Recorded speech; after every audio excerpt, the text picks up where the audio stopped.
안녕하세요. 소소책방 큐티하는 남자입니다. 오늘 소개할 인생책은 리더라면 정조처럼, 바로 이 책인데요.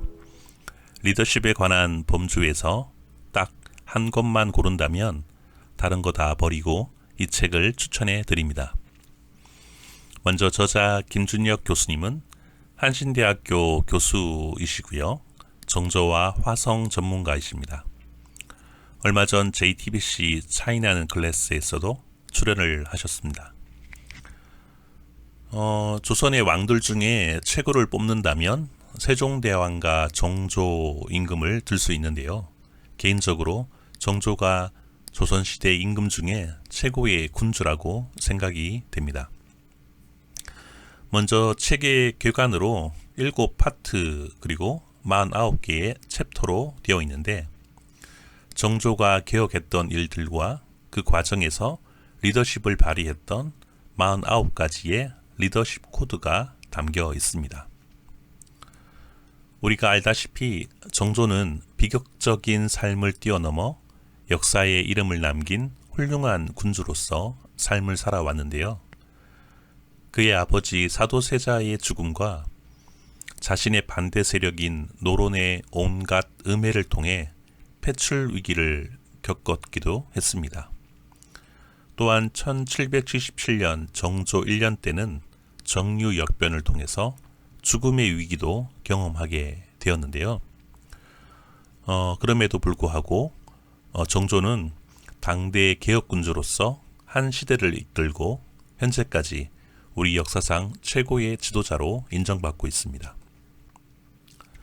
이러한 상황에서 뛰어난 군주로서 그가 보인 리더십을 살펴보면 첫 번째로 먼저 정조는 엄청난 독서를 통해 지식을 넓혔다고 합니다.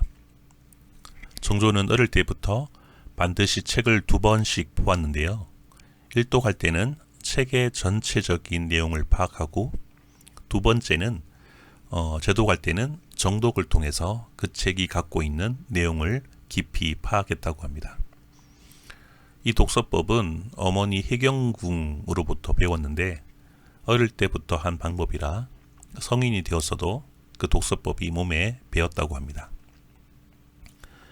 자신의 정통성의 문제를 걸었던 신하들에게 자신의 정통성을 세울 수 있는 방법은 학문적 우위에 점하는 것이라고 여겨서 그렇게 끊임없이 공부를 하였다고 합니다.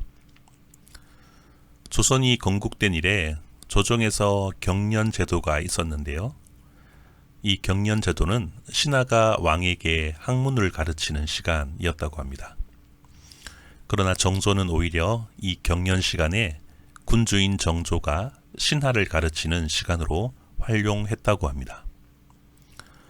정조의 문집인 홍문전에 보면 학문적으로 신하보다 우위에 서서 군사로서 역할을 하게 되자 취약한 정통성 문제가 사라지고 오히려 정조의 리더십은 이때부터 강력해지기 시작했다고 말하고 있습니다.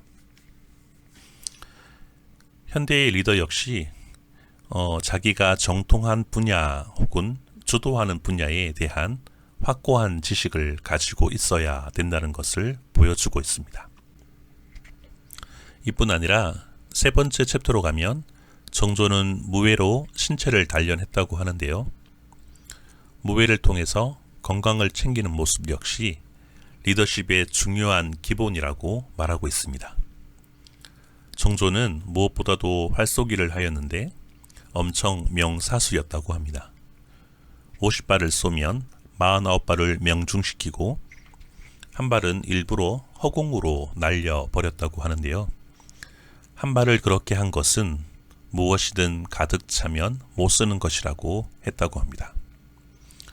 또한 운동, 활쏘기를 통해 신체를 강화하고 신하들과 그곳에서 소통을 하였는데, 운동으로 몸을 만들고 소통을 통해 공동체 연대를 만들어내는 것이 가장 큰 리더십 중에 하나라고 소개하고 있습니다.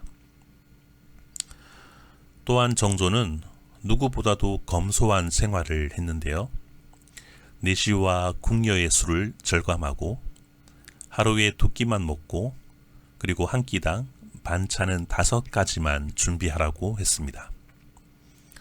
여기서 더해 비단 옷을 입지 않고 무명 옷을 입고 생활을 했는데요. 놀라운 것은 옷이 헤어지거나 버선이 구멍이 나면 버리지 않고 꿰매어 입었다고 합니다.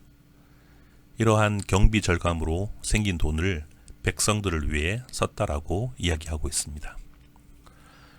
어느 날 정조가 병상에 있을 때 약원의 도제조인 최재공이 정조의 이불을 보고 매우 놀랐다고 합니다. 그 이유는 국왕의 이불이 너무 형편이 없는 것을 보았기 때문입니다.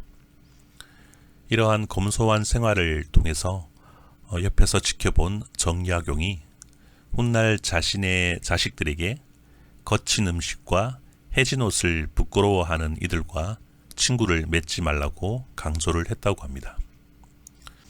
오늘날에도 검소함을 통해 얻은 이익을 어려운 이들과 함께하는 노블레스 오블리주가 진정한 리더가 아닐까 싶습니다. 정조의 리더십 가운데 여러 가지 개혁들을 또한 볼 수가 있는데요. 크게 4가지가 있습니다.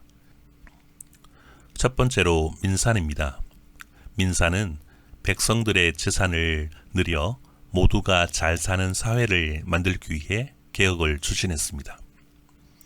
양전을 추진하고 금난 정권을 혁파하고 신의 통공을 선포하기도 했습니다. 인재 양성을 위해 규장각을 설립하였고요. 서얼 허통과 노비 추세관 제도를 혁파하였습니다. 또한 군제개혁을 통해 지휘체계를 바꾸고 노론 중심에서 군사지휘권과 군제개혁을 주도할 수 있는 권한을 가지게 되었습니다. 그리고 마지막으로 재용인데요. 둔전을 통해서 백성의 고통을 끊고 예산을 절감하고 왕실 재정으로 토지가 없는 백성도 농사를 짓도록 하였습니다. 책의 내용 중에 49개 리더십 중에 5개 정도를 요약해서 이야기를 했는데요. 나머지는 책을 구입하셔서 일독하시기를 추천하면서 오늘은 여기서 인사하겠습니다. 다음 시간에 뵙겠습니다.